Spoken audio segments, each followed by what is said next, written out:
Pues hola de nuevo. Esto es un encuentro de narración, de historias, de la tradición del origen del ser humano. Es de la tradición india. Pero son historias que son universales. Hola Mónica, porque hablan de dónde venimos, qué es lo que somos, con un lenguaje que es profundamente real, sincero y por tanto quizá no literal. Hola, pues hola Mónica, ¿estás ahora, estás sola aquí? O sea, sola, estamos los dos solos. Y veo que en Facebook hay dos más. Bueno, esta es un poco la propuesta. Así que bueno, gracias por conectaros los que estáis. La propuesta es hacer cada martes un encuentro de 1 hora para que este espacio exista de encuentro, y para mí lo ideal es que se conecte gente en directo, porque a partir de las preguntas es de donde, hola Sigrid, es de donde se enriquece esta experiencia.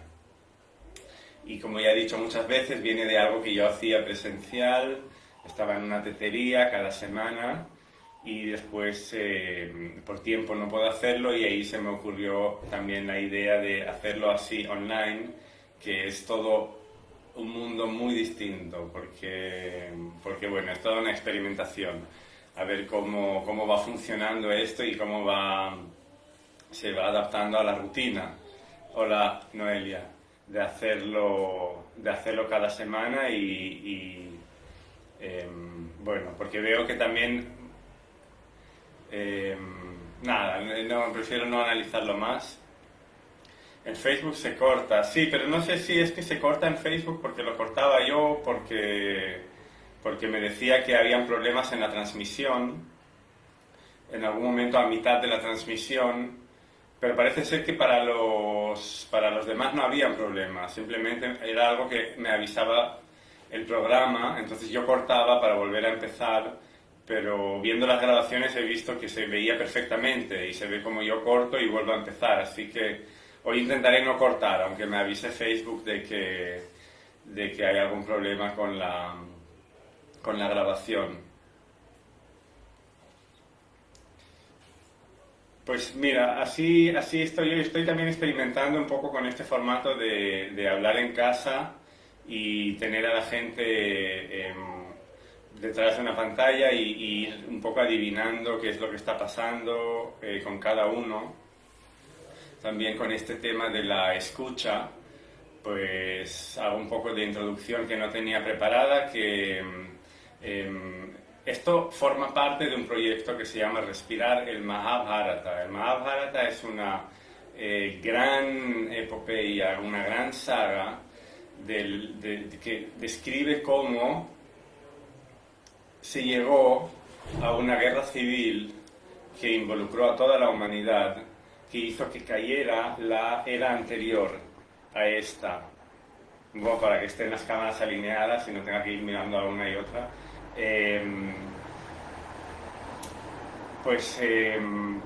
Como, bueno, esto no está de más volverlo a contar, porque es como una invocación hacer eso. El mundo cuando se crea, es perfecto. Y todo el mundo sabe lo que tiene que hacer y lo hace. Hola, saludos Mar, saludos desde Barcelona. Y a ver que esto se puede bajar. Y hay un proceso inevitable de degradación por el que después de un cataclismo, de un diluvio, el mundo cae a una era en la que ya no todos saben lo que tienen que hacer. Y al final de esa era hay también una gran historia, algo que pasó, un evento que se sigue recordando, que es el Ramayana, y que algunas veces ya lo hemos tocado, y después se cae a una era en la que no todo el mundo sabe lo que tienen que hacer, Y entre los que lo saben, no todos lo hacen. A lo mejor porque no pueden. Al final de esa era pasó el Mahabharata, que es esa gran guerra en la que participaron personajes como Krishna, que es un nacimiento de Dios en la tierra. Participaron hijos de los dioses. Hola John e Isaac. Y en esa gran guerra se perdió lo que se recordaba de cómo era el mundo antes y cómo esa relación intuitiva con lo correcto. Y así entramos en esta era de la confusión en la que estamos ahora, que se llama Kali Yuga, que más allá de lo desolador tiene en sí la semilla de Satya Yuga, la semilla de la era perfecta. Por lo tanto, hola Ana. Por lo tanto, no es que sea todo negativo por esa era de la confusión en la que estamos, sino que contiene en sí la semilla del renacimiento de una era perfecta, y en eso estamos entre todos. Pero esa era perfecta después también decaerá, inevitablemente, porque nada es permanente y es todo cíclico. Estaba hablando del Mahabharata, que es la historia de esta caída de la era interior. Es una obra muy larga y son miles de páginas, y yo me decidí a narrarla, estudiarla y narrarla, porque vi que esto de narrar en vivo estas historias tiene algo que es muy especial, y así me autoligué, voluntariamente me ligué a un voto de estudiar el Mahabharata durante 12 años sin parar, porque cada 15 días me comprometí a publicar un escrito sobre el Mahabharata, con lo cual no hago vacaciones, no puedo estar un mes o dos sin pensar en el Mahabharata, porque siempre tengo que pensar en qué voy a escribir a continuación. Y cada año, el 12 del 12, se estrena un espectáculo nuevo que va narrando el Mahabharata por partes. Desde el primer 12 de diciembre del 2016 hemos ido avanzando, y cada espectáculo es independiente, de manera que el que venga al quinto no tiene que haber visto los otros. Esa también es uno de parte del voto. Y esto al final será todo un proceso de 12 años en el que algo pasará al final, que pues presentaré algo que será un resumen de todo. Y el material que sale del Mahabharata es tanto que por eso hay diferentes maneras en las que lo voy presentando y exponiendo, porque es tanto material que incluso ese espectáculo cada año del 12 del 12 es muy insuficiente para poder entrar en esta historia. Y por esto también esta idea de los encuentros semanales de narración de historias y toda esta cosmogonía que explico, como las historias que hay pendientes para hoy, pues salen del Mahabharata, porque el Mahabharata es una recopilación de todas las historias que existen, de toda la historia del mundo, del universo, hasta nosotros, que somos parte del universo. La historia de la humanidad es la historia del universo. Y toda esta introducción viene de que estaba diciendo al principio de que este quinto año lo empecé sin saber dónde iba. Los otros años tenía una idea. Este año empezó cuando terminé el cuarto, cuando estrené el cuarto, que fue en diciembre. Dije a los que estaban que no sabía dónde iba a partir de ahora, no sabía qué iba a pasar a continuación. Más allá de lo que vino, que ninguno lo esperábamos, todo este confinamiento y todo lo que ha venido, era como un presentimiento que estaba en el aire, que yo no tenía ni idea de dónde iba a ir esto. Y ahora junio es justo la mitad del proceso, y cada año ya vengo viendo que hay una dinámica que se repite, como una ola de evolución del proyecto, y siempre en junio viene como una comprensión, una revelación del camino a seguir. Después hay otra crisis hacia otoño, y al final en diciembre, fines de noviembre, diciembre, de repente todo se coagula y todo tiene sentido. A ver si este año también. Pues eso, en lo que estoy ahora en junio es en la escucha. Por eso todo esto viene de que al principio, los que estabais conectados al principio, si recordáis, dije que estoy intentando escuchar a los que estáis al otro lado, más allá de las limitaciones de este medio,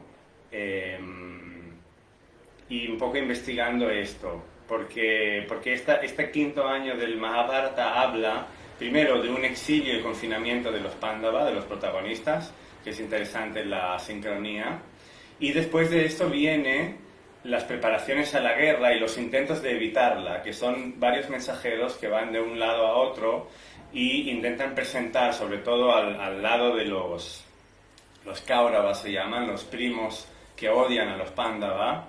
Los Pándavas son los hijos de los dioses, son los herederos naturales del reino, y los Kauravas son sus primos que los odian y se niegan a entregarles el reino, y varios consejeros les avisan de que esta decisión no es buena y que va a traer una gran destrucción, y nadie quiere escuchar. Por eso y por un poco la situación que está pasando, toda esta introducción era para explicar esto, que estoy investigando esta parte de la escucha,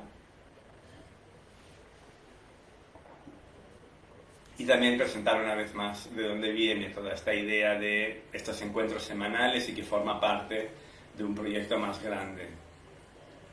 Y bueno, tenemos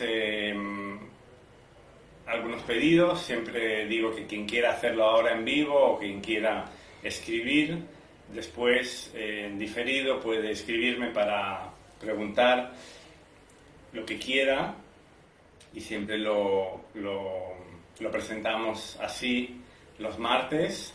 Así que ya sabéis, si alguien quiere decir algo, preguntar, está abierto la posibilidad.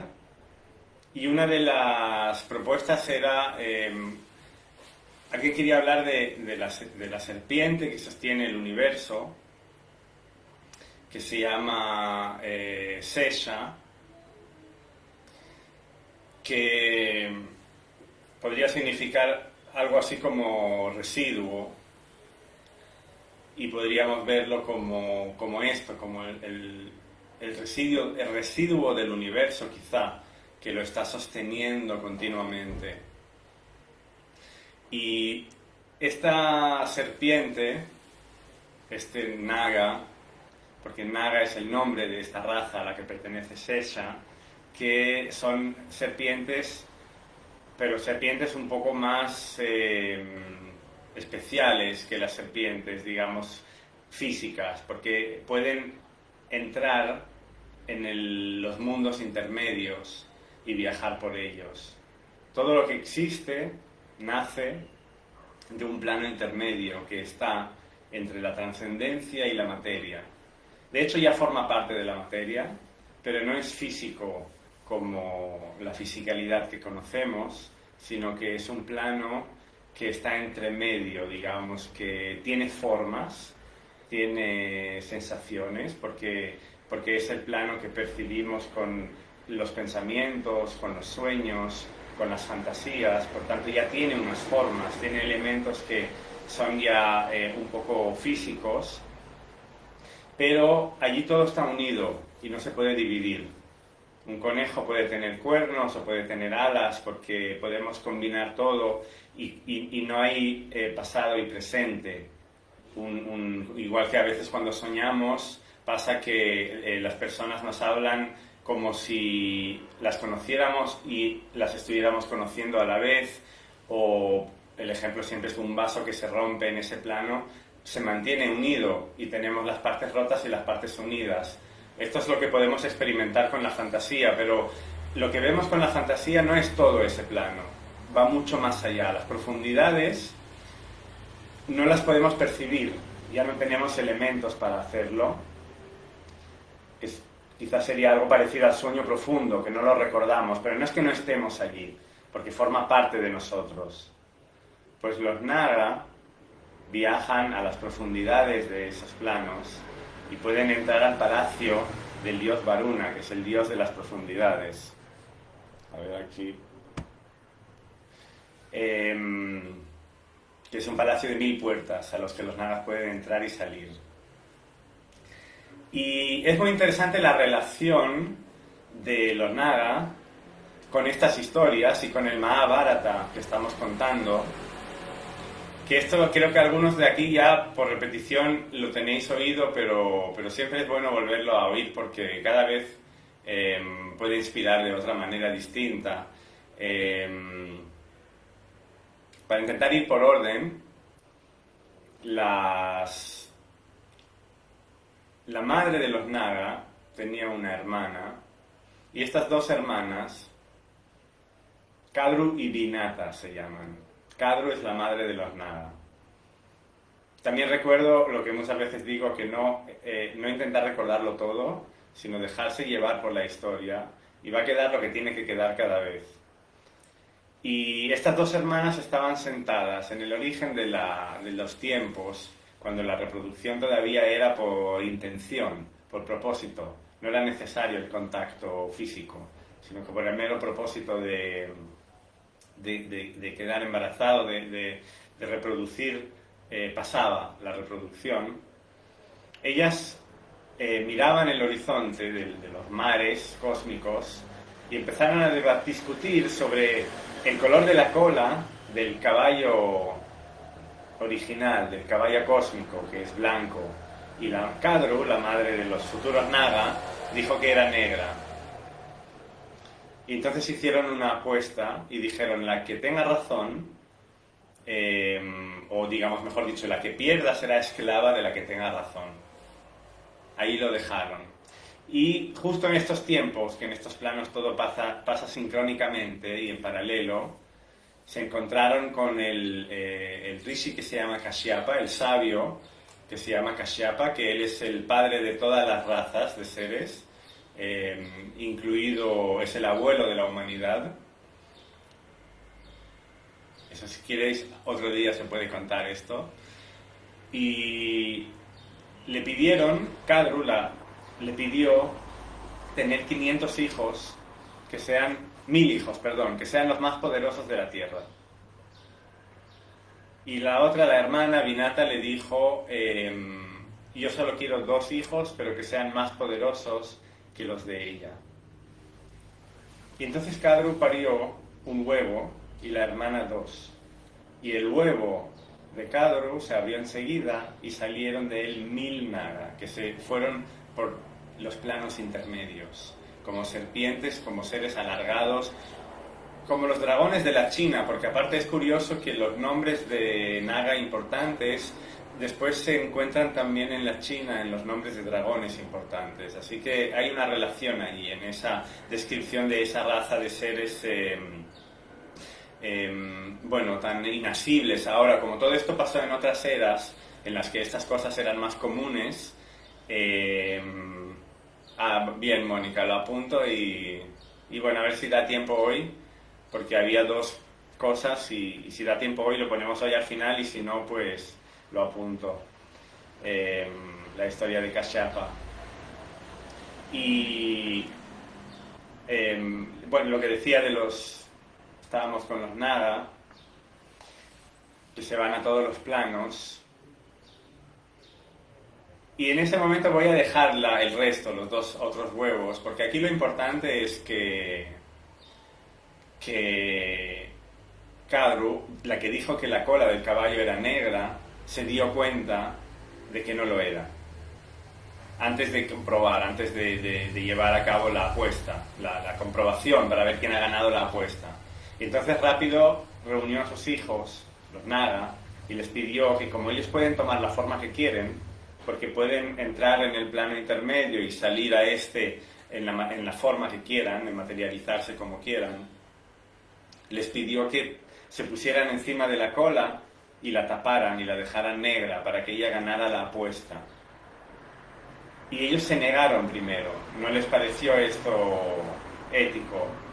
Entonces ella se enfadó y les dijo: no hacéis caso a vuestra madre, pues en el futuro se va a organizar un ritual en el que moriréis todos quemados. Y este ritual, a partir de este momento estaba decidido, que todos los Naga morirían quemados en un ritual, que de hecho se llevó a cabo Y ese ritual se llevó a cabo al inicio de nuestra era, al inicio de esta Kali Yuga de la confusión que hablábamos hace un momento, esta era de la confusión. Y en ese ritual de 12 años, la gente se preguntaba cómo habían llegado hasta allí, cómo había llegado la humanidad a este punto en el que todo era tan confuso y que se estaba haciendo este ritual de 12 años para eliminar las serpientes o los naga. Y entre los presentes estaba Vyasa, que fue uno de los participantes en esta gran guerra.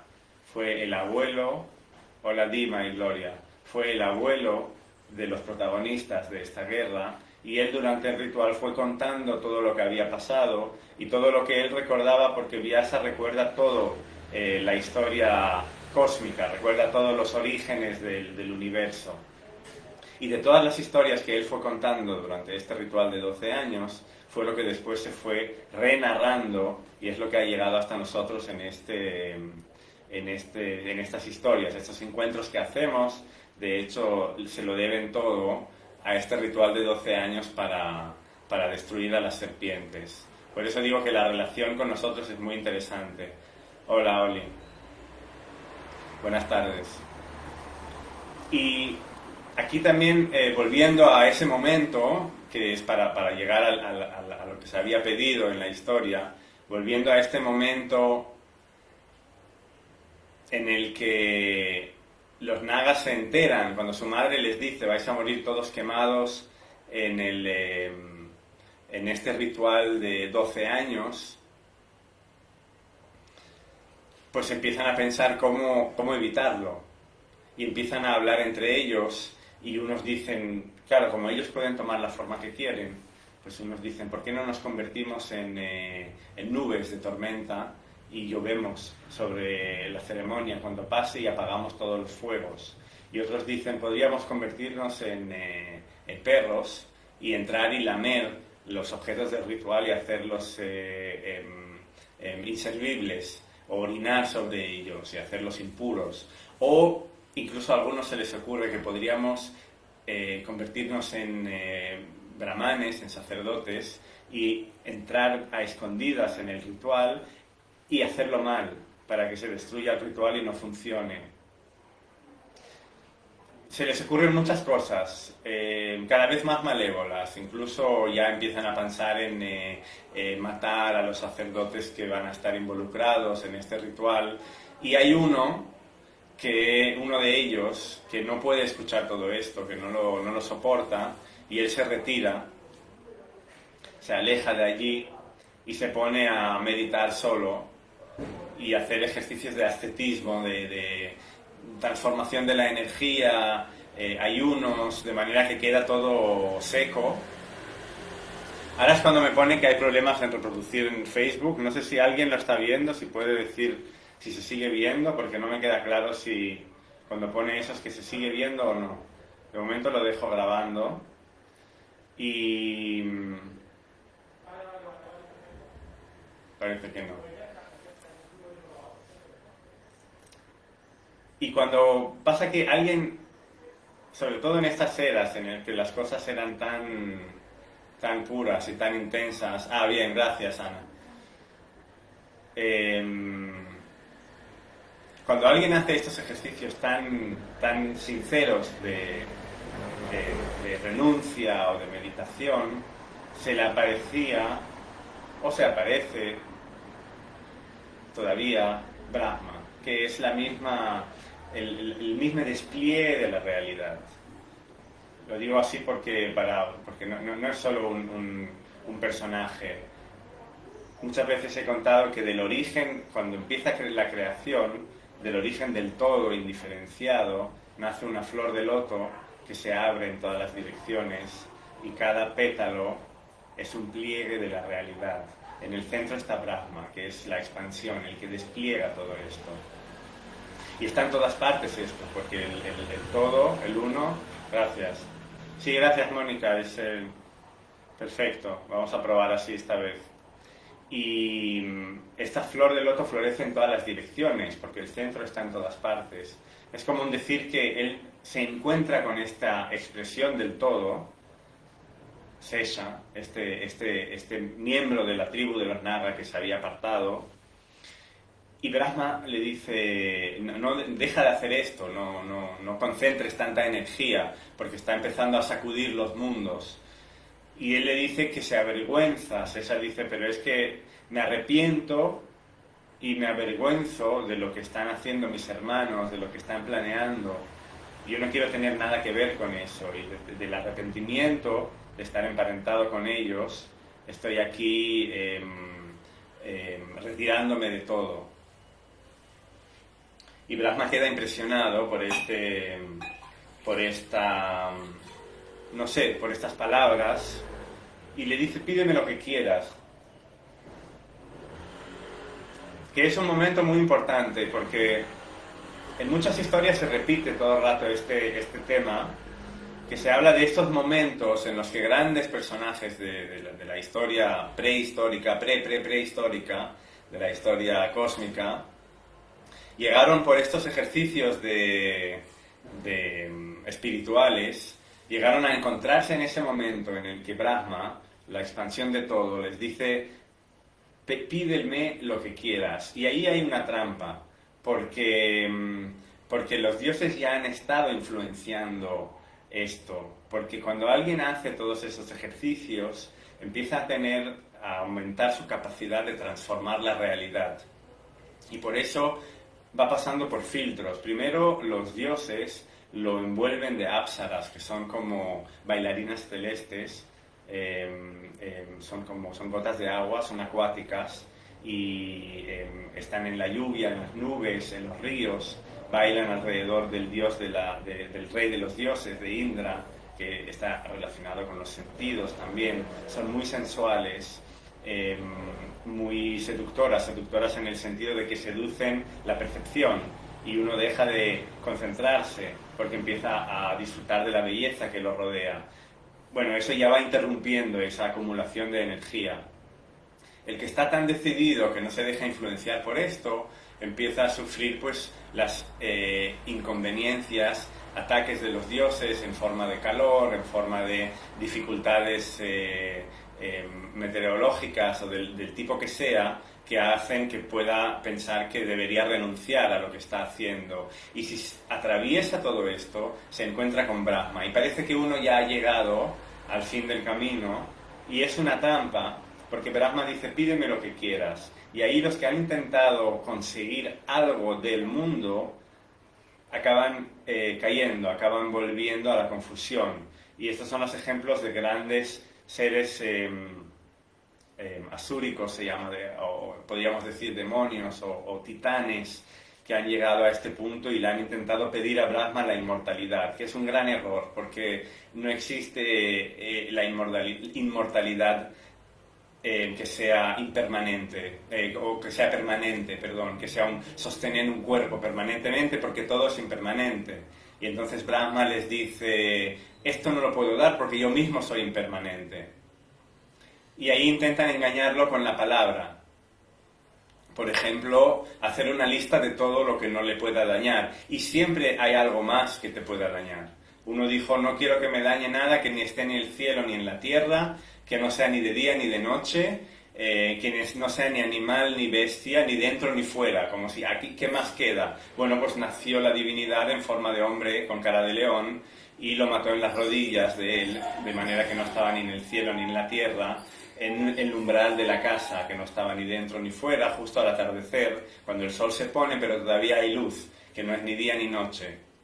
Siempre hay algo, y uno hizo una lista de todos los seres que no quiere que le dañen, pero se olvidó del ser humano, y nació un ser humano que lo hizo caer. Es la historia del Ramayana. O hay una historia más divertida, que uno que dijo que quiso ser Indra, ser el rey de los dioses. Entonces, antes de decir Indra, la diosa de la palabra le puso el dedo en la lengua y se le escapó Nidra en vez de Indra. Y Nidra es sueño. Entonces se convirtió y se puso a dormir. Lo hicieron dormir para siempre. Son estos momentos de, ¿cuál es la trampa? De querer algo del universo. Los personajes, o los grandes seres como Sesha, En el momento en que Brahma le dice, pídeme lo que quieras, no pide nada. Ahí está la diferencia. Le dice, yo no quiero nada, solo ayúdame a sostener este mundo. Ayúdame a ser bueno, perdón.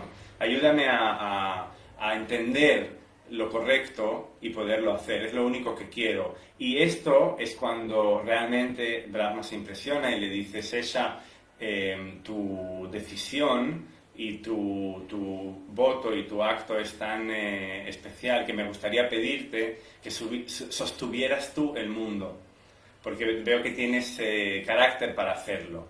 Y Sesha se encuentra con precisamente ese propósito que estaba buscando y acepta enseguida, y entonces Brahma abre la tierra y Sesha se introduce por ella. Recordemos que es serpentino, es un dragón, serpiente, algo que no entendemos muy bien, y entra y desciende al fondo del océano cósmico, o se podría decir al fondo de todo el cosmos. Es un gran útero dorado que brilla como 1.000 millones de soles. Pues Sesha, Brahma le fue guiando hacia el fondo de todo esto, y desde entonces sostiene este gran huevo o recipiente desde las profundidades.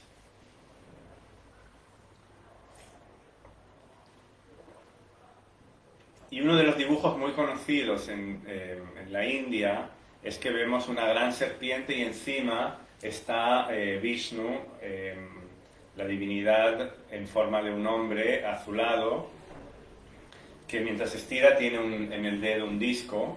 Es el disco con el que corta la ilusión. Ahora miro, Oli, la pregunta. Y está estirado encima de la serpiente.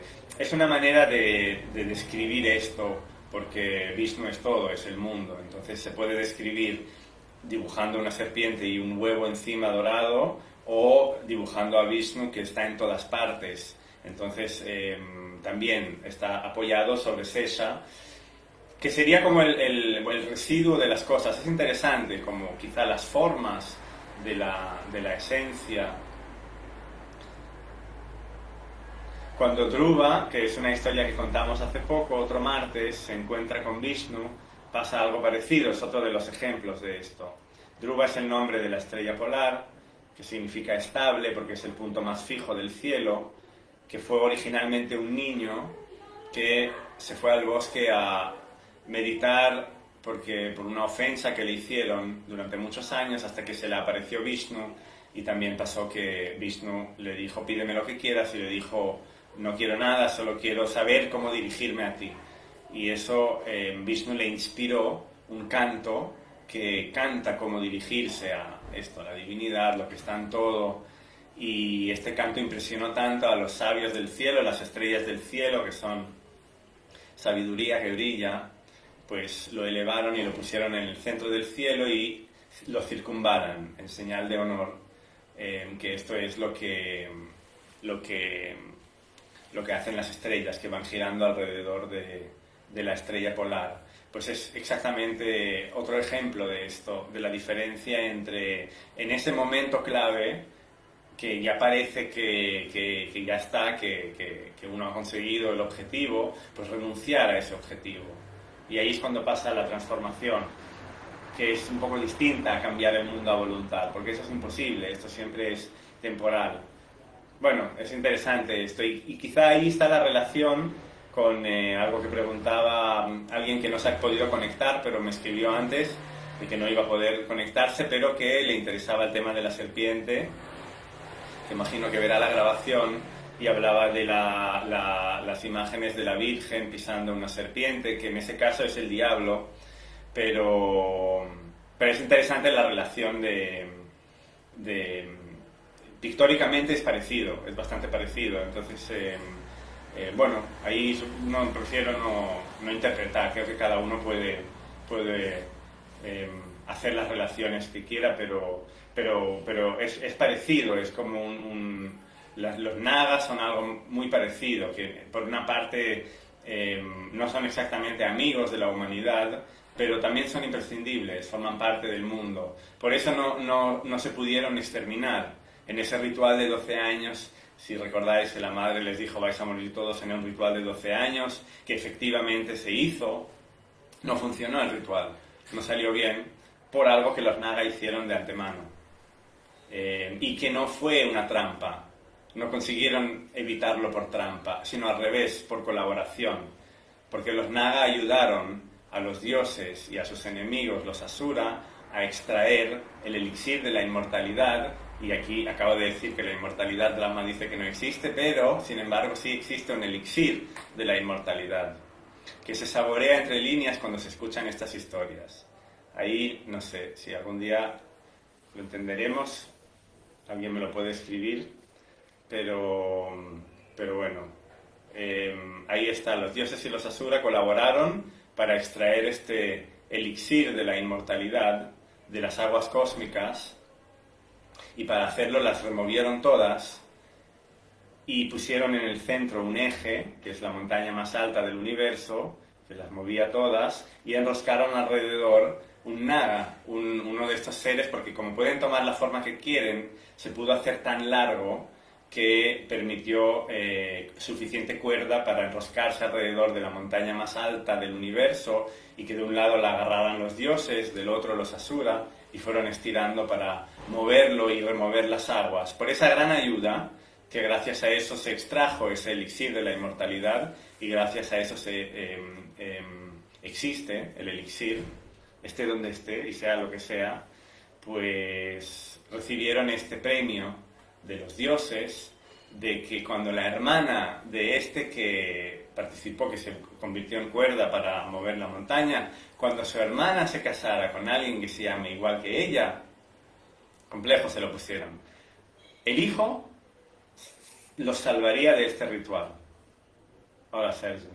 Y ese fue el hijo que efectivamente pasó. La hermana al final encontró a un sabio que se llamaba igual que era ella, y además esta hermana no quería ser madre, ella quería ser una asceta, se negaba a quedar atada a un hombre. Lo que pasa es que encontró un sabio que buscaba lo mismo, que él también no quería ninguna relación, quería ser una asceta, un peregrino, libre, y lo que pasa es que sus antepasados le dijeron que tienes que conseguirnos un descendiente, entonces, porque eres el único que queda. Y entonces él dijo, bueno, pues con la condición de que encuentre una mujer que se llame como yo, para intentar así decir, bueno, no lo vais a conseguir, os lo pongo muy difícil. No quería él tener relaciones, no quería tener descendencia. Bueno, pues esto es el destino. Justamente estaba esta Naga que se llamaba igual que él, y así los dos se encontraron y después se separaron, porque no querían tener vida conyugal, solo se encontraron para tener a este hijo con esa misión tan especial, que fue la de parar este ritual en el que iban a morir todos los Naga. Y lo hizo adulando a los que estaban, no con agresividad, al revés. Llegó y empezó primero a alabar a los guardianes, que no le dejaban pasar, y les dijo que no había visto nunca guardianes tan poderosos como ellos, y eso les ablandó, y dijeron, qué bien hablas, niño, hablas como un adulto, entra. Y entró y fue entre los sacerdotes y llegó al rey, que estaba ahí en medio esperando a que murieran todos los Naga, era el que había pagado por ese ritual. Y le dijo, qué gran rey, que estoy viendo aquí el mejor rey que he visto en vida, brillas como el fuego, brillas como las estrellas, todos los reyes del pasado se postran ante ti. Y el rey se impresionó y dijo, niño, qué bien hablas, ¿no? Qué cosas tan bonitas, pídeme lo que quieras. Jugó a ser Brahma quizá, y el niño le dijo, bueno, quiero que pares el ritual, fue lo único que le pidió. Y el rey tuvo que ser fiel a su palabra, y así se salvaron todos los Naga. Por eso que decía que son imprescindibles, son como como una especie de competidores con la humanidad, porque compiten por el espacio. Estoy desarrollando todo esto también porque la persona que había pedido esto había pedido en general el tema de las serpientes, de los Naga, así que voy recuperando elementos, pero también hay que pensar que este ritual se hizo, este rey lo organizó, porque el rey de los Naga había matado a su padre, entonces era una venganza. Y este asesinato ya viene de que el rey de los Naga, que mató al padre del rey que organizó el ritual, se estaba vengando porque el abuelo del rey que mató a su hijo. Lo que queda claro es que hay todo el rato un conflicto. Y no solo eso, este hijo murió porque el abuelo de este rey, que no es otro que Arjuna, es el gran héroe del Mahabharata, él quemó un bosque sobre el cual construyeron la capital de sus hermanos, desde la cual reinaban sobre todo el mundo. Ese bosque antes era el reino de los Naga, que parece ser que viven debajo de tierra, viven en ciudades que están debajo de la tierra. Pues Arjuna quemó todo esto, lo calcinó en este desastre, murió, no el hijo, perdón, el hijo escapó, murió la madre, la esposa del rey de los Naga, y por eso él se vengó, bueno, todo ese culebrón, el rey se vengó matando al nieto y el hijo del nieto se vengó intentando matar a todos los Naga. Creo que lo que queda claro es que hay un conflicto permanente y a la vez las dos partes son inevitables, por eso ninguna desaparece. Y ahí lo relaciono con la imagen que me decía antes en privado alguien, que la relación con la imagen de la Virgen pisando una serpiente, donde, bueno, se puede pensar también en este rol de la serpiente, el diablo, no sé, ahí ya cada uno puede entrar.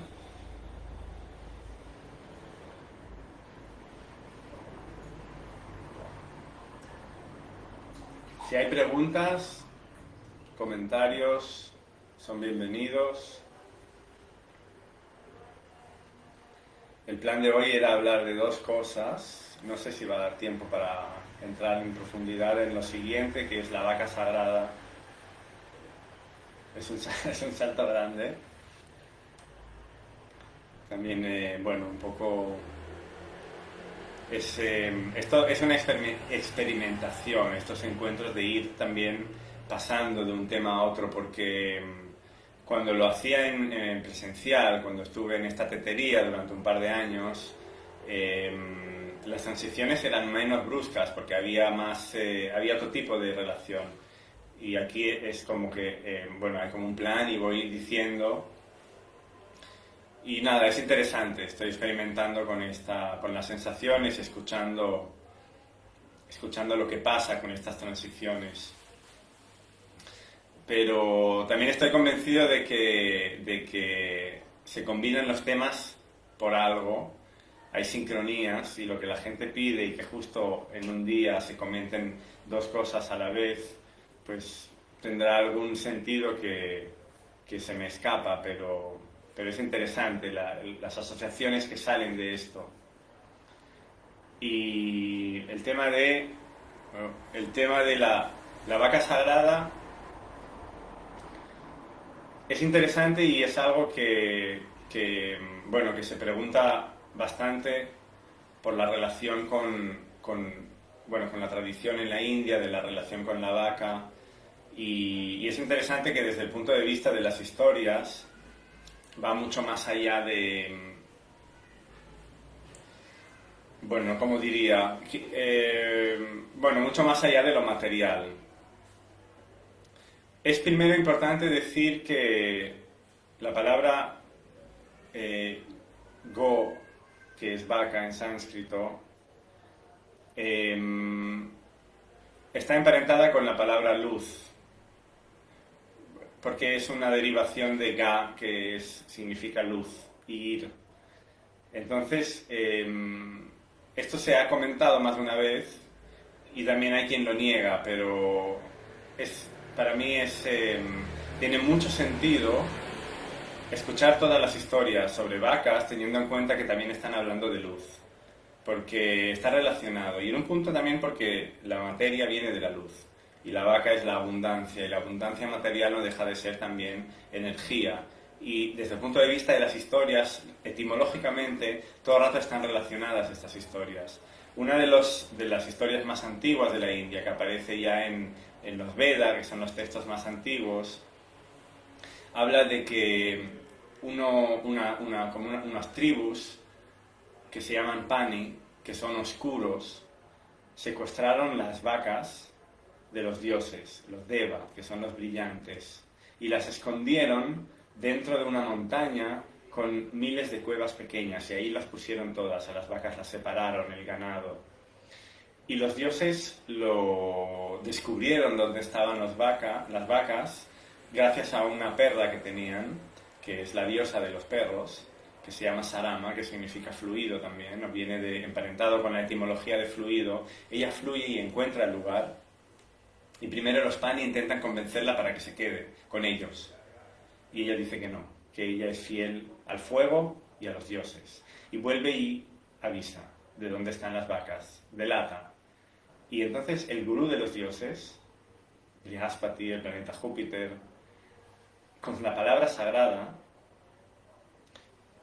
transmite un sonido que hace que exploten las cuevas y vuelen las vacas al cielo.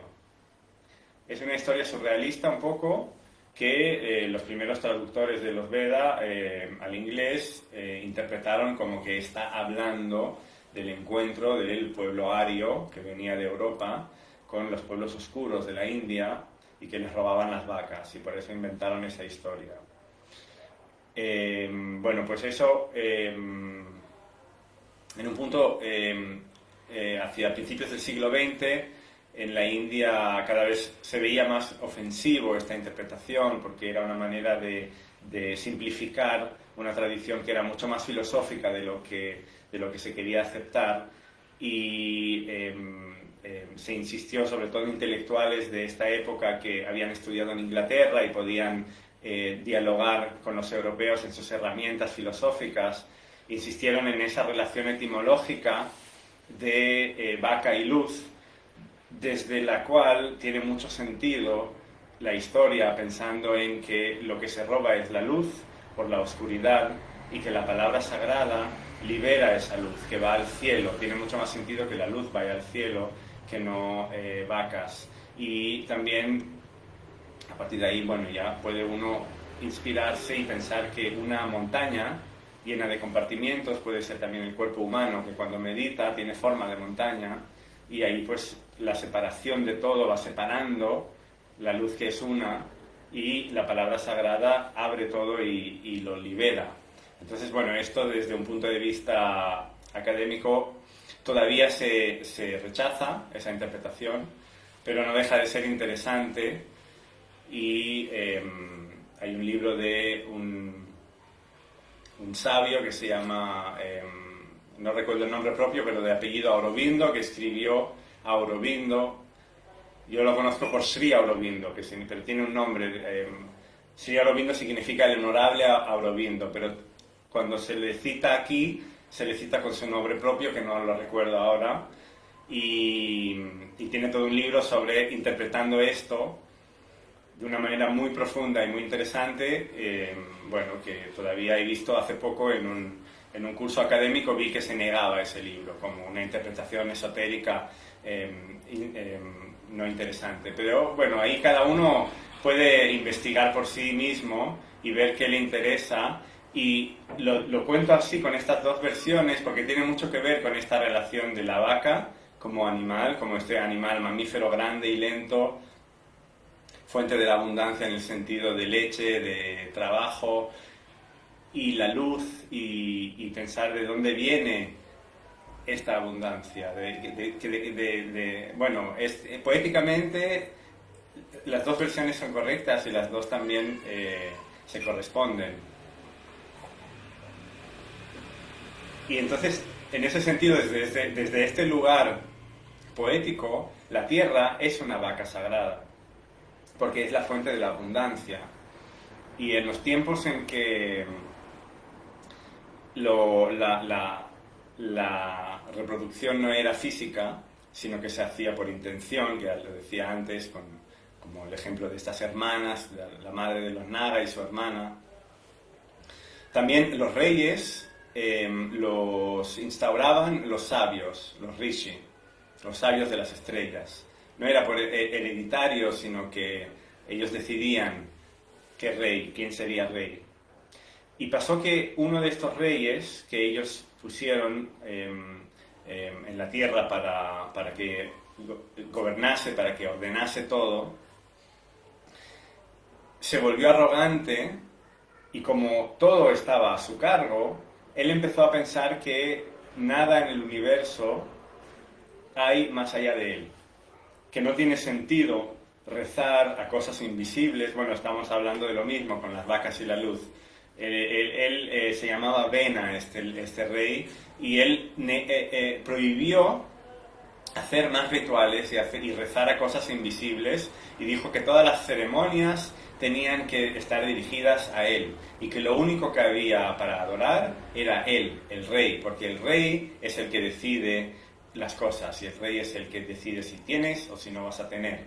Él es la autoridad y es el origen de la abundancia. Muy parecido a ese debate que estamos hablando ahora, de la interpretación materialista o no del mundo. Pues en esos tiempos eso no podía ser y los rishi mataron a ese rey porque estaba poniendo en peligro el mundo. Lo que pasa es que su madre, robó el cuerpo y lo lloró a solas, y los rishi se sintieron piedad por eso, y entonces lo que hicieron fue amasar el cuerpo con sus manos y con sus rezos, y primero salió del cuerpo un enano con la piel toda hecha de zigzag, como así de blanco y negro, y salió corriendo a las montañas. Y él se convirtió en todas las tribus de ladrones y merodeadores. Y después siguieron amasando, y del muslo nació el siguiente rey. Perdón, nació una pareja, el rey y la reina. Nació una pareja, que a él lo llamaron Prithu, que significa extenso, y a ella la llamaron Archi, que significa brillo, destello, como la materia y la luz. Lo extenso en el sentido de extenso, pero abundante, y el brillo. Estos fueron los primeros reyes de el nuevo linaje humano. Y justo en esos tiempos este nuevo rey era muy justo, pero pasó que de repente la tierra dejó de dar grano y dejó de dar alimento. Entonces él se enfadó y la persiguió para castigarla. Y ahí es cuando la tierra, en forma de vaca de luz, entró en otros planos más sutiles, y este rey, como era un ser muy de los de antes, muy, muy especial, pues entró en estos planos y la siguió por ellos, y al final la atrapó, casi llegando al origen del universo, casi llegando a la parte indiferenciada. La atrapó y le dijo que por qué estaba escondiendo la abundancia de la humanidad. Y ella le dijo: porque están abusando de mí. Porque yo estoy para dar, pero en el mundo ha nacido mucha gente que están pegándome, me están forzando a dar más de lo que puedo dar, y por eso he decidido retirar el apoyo. Y él le dice: esto no puede ser, es inaceptable, tienes que seguir alimentando a la humanidad. Y ella dijo: bueno, pues entonces haz algo y ayúdame, crea ríos y montañas y valles, porque la tierra parece que era toda plana, o sea, plana en el sentido de toda una planicie igual, como equivalente, y ella pide que la rompa en desniveles para que puedan haber diferencias, que puedan haber como movimientos. El buey blanco es esto, es una representación. Sergio pregunta por el buey blanco, ¿quieres decir de las imágenes? Es una representación de esto. No sé si es lo que querías decir. Y esta misma vaca de la abundancia le pide al rey que cree un ternero, un ternero se llama así, el hijo de la vaca, que sepa mamar de ella. Y entonces este rey, Prithu, le enseña a Manu, que si recordáis de otros encuentros, es el origen de la humanidad. Todos somos Manu, somos la comunidad de Manu. Es el hijo del sol y es la humanidad, es el arquetipo de la humanidad. el ser humano primordial, que en el fondo somos todos juntos, pues le enseñó a mamar correctamente de la tierra, o a extraer de la tierra correctamente, sin forzarla, lo que la tierra da, de los ríos, de los valles, de las montañas. No sé, a ver, entonces, ahora voy. De ahí viene que, como Prithu fue el que integró a la tierra con la humanidad, la llaman Prithvi, la extensa, la que pertenece a Prithu. Y simbólicamente, en el plano material es la tierra, pero en planos más sutiles es una vaca de luz, una vaca blanca, a veces se la dibuja con la vaca y después todas las formas de la tierra encima de la vaca. Y esto viene de que hace unas semanas hablamos de una historia en la que se contaba que esta vaca la cuida un sabio determinado que se llama Vasishta, que es el más sabio entre todos, y los elementos quisieron jugar y escondérsela para que se piense que alguien se la había robado en estos planos sutiles, y él los castigó a nacer en la tierra, y de ahí viene otra historia. Pero esta vaca de la abundancia que robaron ellos, o que escondieron, es esta misma que está conectada con la tierra y la abundancia. Después, el buey blanco en el budismo es otra interpretación. Digamos que estas historias que cuento es como la base de la cosmovisión de cómo se explica poéticamente el mundo, los niveles profundos del mundo. Y después en la India hay diferentes escuelas espirituales o escuelas filosóficas o escuelas de liberación, porque todo esto no es la liberación, es una descripción de lo que hay. Después cada uno tiene que hacer por sí mismo el camino para liberarse de lo que quiera y de los apegos y encontrar lo correcto, esto que se ha olvidado, lo que hay que hacer. Entonces ahí entra la interpretación de cómo se relaciona uno con esta realidad profunda. Y cada escuela desarrolla su discurso sobre la relación de estos elementos. O sea, una cosa son los elementos y la descripción de la realidad, y después ya el discurso de qué significa para esta práctica este elemento. Y el budismo no deja de ser una escuela india. Originalmente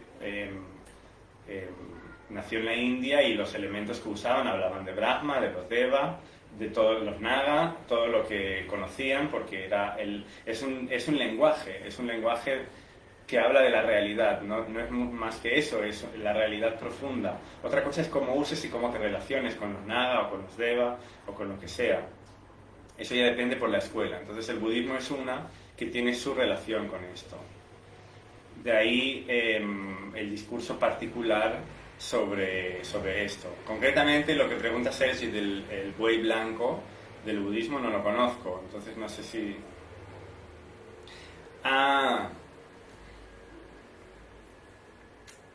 Bueno, como símbolo del alma domesticada. Eso creo que depende de cada uno, de ver la relación con esto. Sí, esto sí que lo conocía, pero pensaba que te referías a algo más... algo distinto, pero bueno, eso creo que habla de por sí mismo, porque como no sé, eso ya cada uno puede interpretarlo. Como no estamos separados del mundo, nosotros también somos la vaca de la abundancia. Se está terminando el tiempo, entonces Sergi, no sé, creo que lo que he dicho es a donde puedo llegar. Cada uno puede interpretar la relación de uno con la tierra, con la vaca de la abundancia, y como dice Mónica, ahora la estamos abusando igual. Así que gracias por conectaros, y el martes que viene, a la misma hora, a las 6, volvemos a hablar de estas historias. Y gracias a los que estáis en Facebook, bueno, iba para todos. Y bueno, la próxima semana a las 6 volvemos en este lugar, que cada uno está en su lugar, y compartimos este encuentro alrededor de este lenguaje que describe la realidad profunda de las cosas.